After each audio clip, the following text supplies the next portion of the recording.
Things were going well for Mohammad Hijab. He felt like he was on a high after his debate with David Wood, then going on stream with Jordan Peterson, getting on Piers Morgan. Felt on top of the world even, I'm sure. Like he was going to escape the stratosphere of being a street debater, become something bigger. But then something happened. 2025 is not going well for him. His life is going completely and utterly down the gutter. If the year 2025 was a bingo card for Mohammad Hijab, what would be on it? Having a secret marriage or many and then getting caught? Then trying to destroy the life of his victim sister Aisha, making a fake YouTube account to discredit her while using an AI voice that sounds exactly like him while being exposed by behind veils? How about conspiring with many of the 75 duat, aka preachers, in a private Islamic Dawah WhatsApp group to try to paint the same ex-wife as mentally ill, and then being exposed again? Perhaps sharing a video in a tweet and then pretending the texts are fake, but showing his unconscious desire to confess that they are, in fact, authentic, while in the same breath denying that he ever wrote a word of it? Unfortunately, the lies have caught up with him now and things are getting real bad. They're going from bad to worse. What's unfortunate for Mohammad Hijab is that all of the things mentioned above are part of his shitty 2025 year, but something else happened, something that may inevitably lead to the demise of him as a public figure. Hijab is someone who has thrived on being socially dominant, thumping his chest and retaliating against anyone who got in his way. But what happened now would be the latest and worst blow to his narcissistic ego.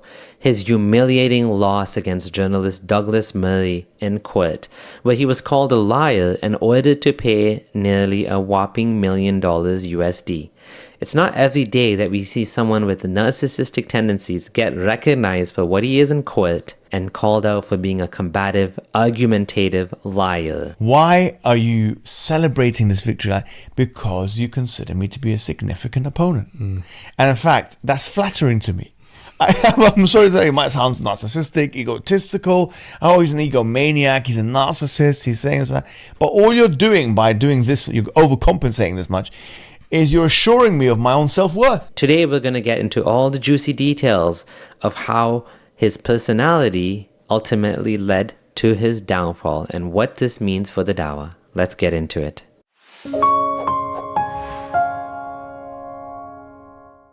The crushing defeat. In court, Mohammad Hijab was utterly destroyed, to use his own language.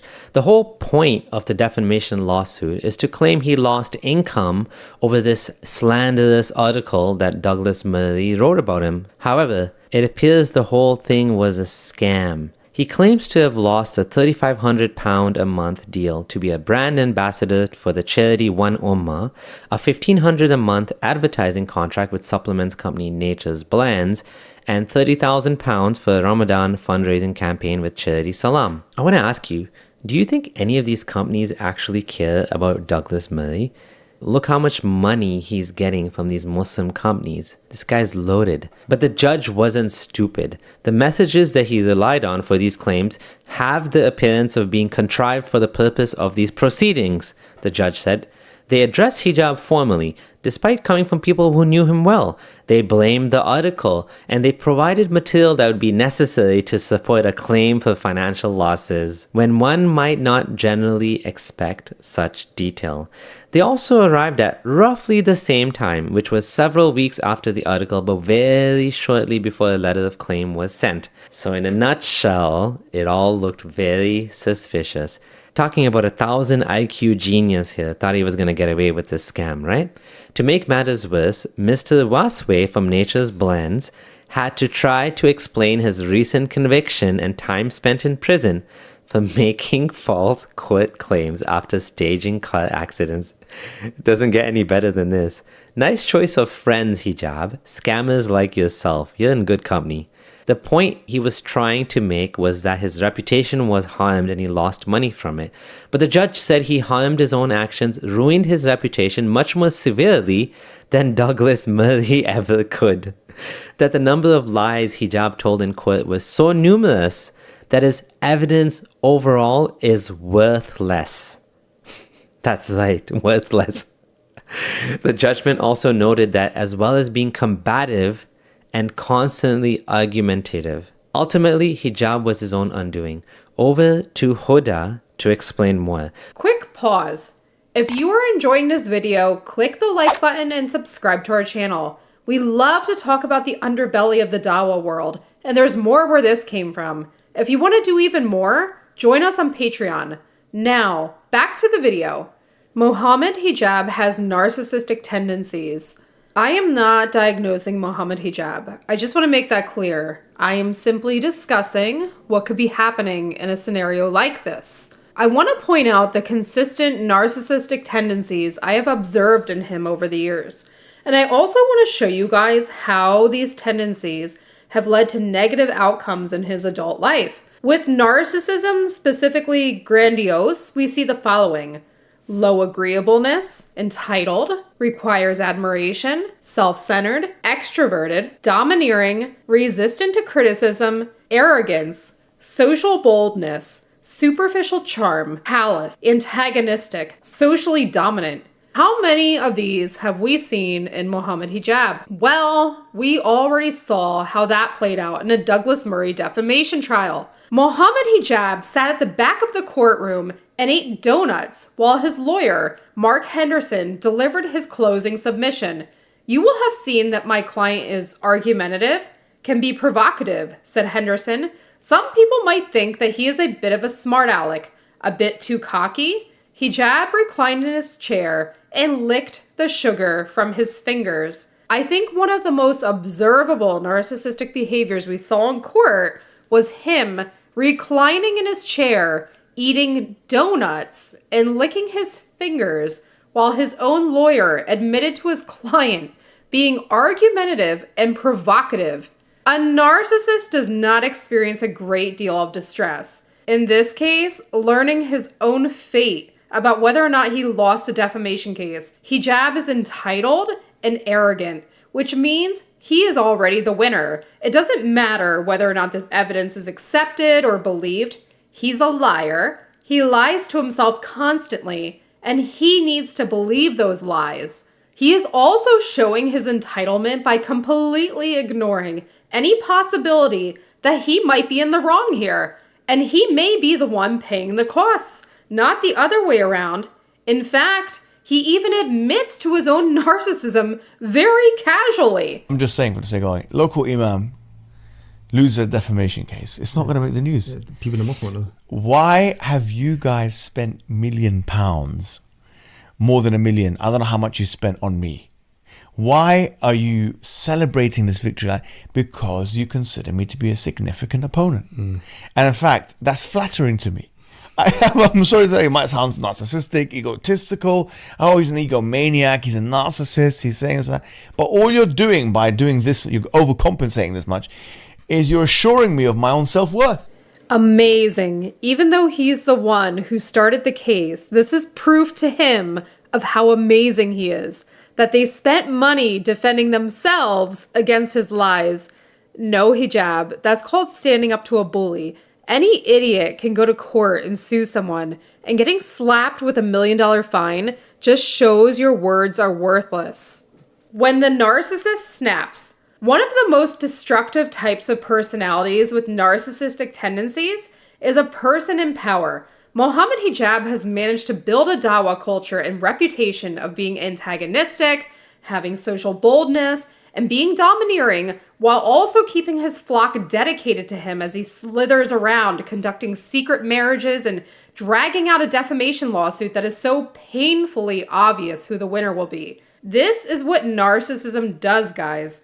It creates a sense of entitlement. Part of this Dawa culture also includes a number of famous imams that, to this day, despite everything he has done, continue to show him support. To all the Muslims watching, aren't these guys supposed to be imams for humanity? Why would you attend their masjids and support them and give them money when they turn a blind eye to secret marriages and a character assassination of one of their own sisters? Wake up, people. Mohammad Hijab has managed to offend, manipulate, and harass other people, but not to the point where he couldn't achieve power. For any other da'i, Conducting themselves online like this would have resulted in the termination and ruination of their dawah career, but not for Mohammad Hijab. As we will see later in his video, his grandiose tendencies will continue to inflict harm on others as the years go on. Around 5 years ago, in a live with David Wood and AP, Mohammad Hijab lost control. His composure completely evaporated. In so many other instances, his insults were limited to tweets and videos he would make about David and AP, but this time, he decided to directly insert himself into the comments section of their live, manifesting aggression that was atypical of his normal behavior, which is generally combative and antagonistic. He also went after my husband publicly. When someone with narcissistic tendencies snaps, they act out and respond to stressful situations in inappropriate ways, as we are seeing in these comments. This is not becoming of a man who claims he believes in God and seeks to pedestal himself as a representation of Muslims. But why should he care? He experiences not social repercussions, but fame from his community, and he is empowered and enabled to continue acting in a combative way. Character assassination of Sister Aisha. When a story started surfacing in April 2025 that Mohammad Hijab had a secret second wife, eyebrows started to raise in the ex-Muslim and Christian community. All of us were both shocked and curious about the validity of the story. Who is this woman? When did he marry her? What is the backstory of how he met her and when? All of us had so many questions. When the first interview with Sister Aisha on Behind Veils came out, I remember listening to it multiple times and thinking to myself, this woman is telling the truth. Despite having such little information about her and not even speaking with her on a personal level at that point, I decided to take a risk and defend her honor based on my perspective of whether or not this is a truth-telling person or a liar. Mohammad Hijab remained mostly silent the entire time, while Ali Dawah swooped in to save him. I found this to be rather odd. Someone who considers themselves a giant in both a figurative and literal sense would hide behind someone much smaller than him and rely on him to tell the story of what was going on with Sister Aisha. People with narcissistic tendencies will create a false self to protect the insecure self. Mohammad Hijab hooked Aisha with his false self. He used superficial charm, and he mirrored her interests, values, and dreams to look like the perfect match. When he married her, that's when the mask fell off, and we saw the insecure self come out. His insecure self sought to fulfill personal desires while evading public scrutiny from the Muslim community. This is why, when he was challenged, he hid behind Ali Dawah.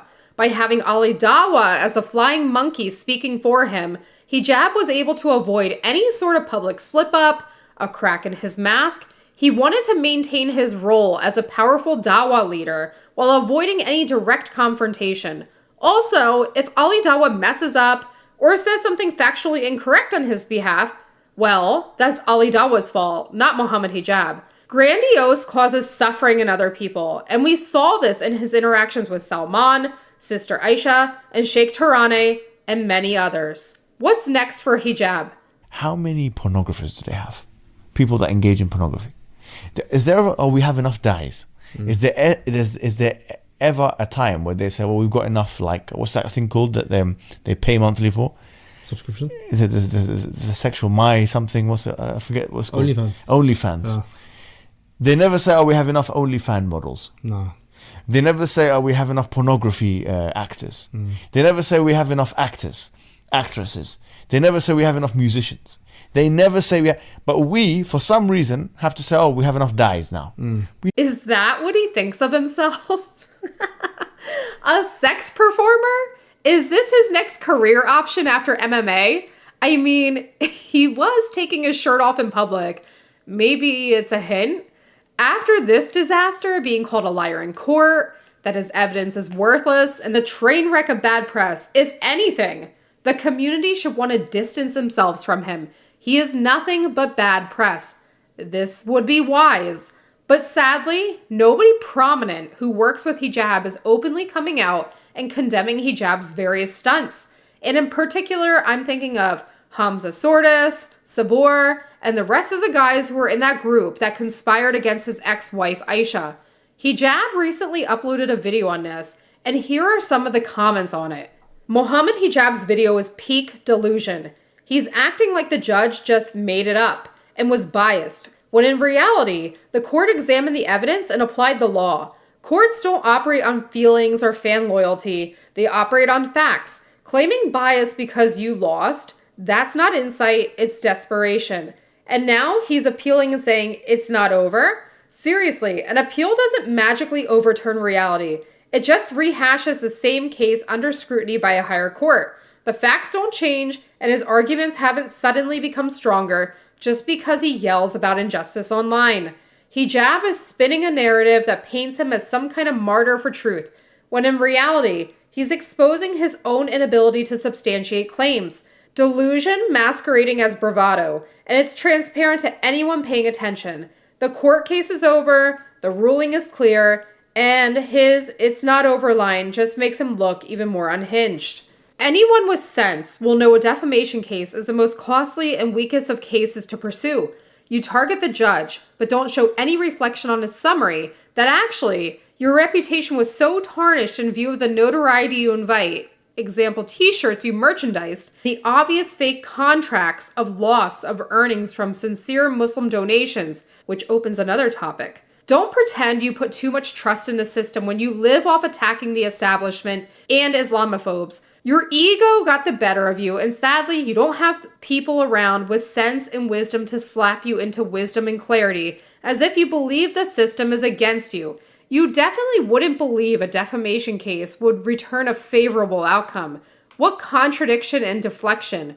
You have brought Dawah shame by your scandals, and sincerely hope you take time off to cleanse your heart of the dust and fame of your antithetical approach to the beauty of our deen.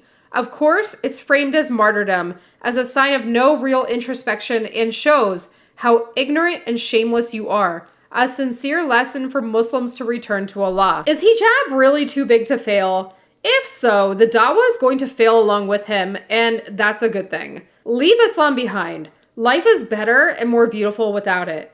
Thanks for watching. If you liked this video, don't forget to give it a thumbs up and hit the subscribe button. If you want to do even more, become part of the movement with us and join us on Patreon like the other lovely folks. This is Mr. and Mrs. Friendly Ex-Muslim signing out.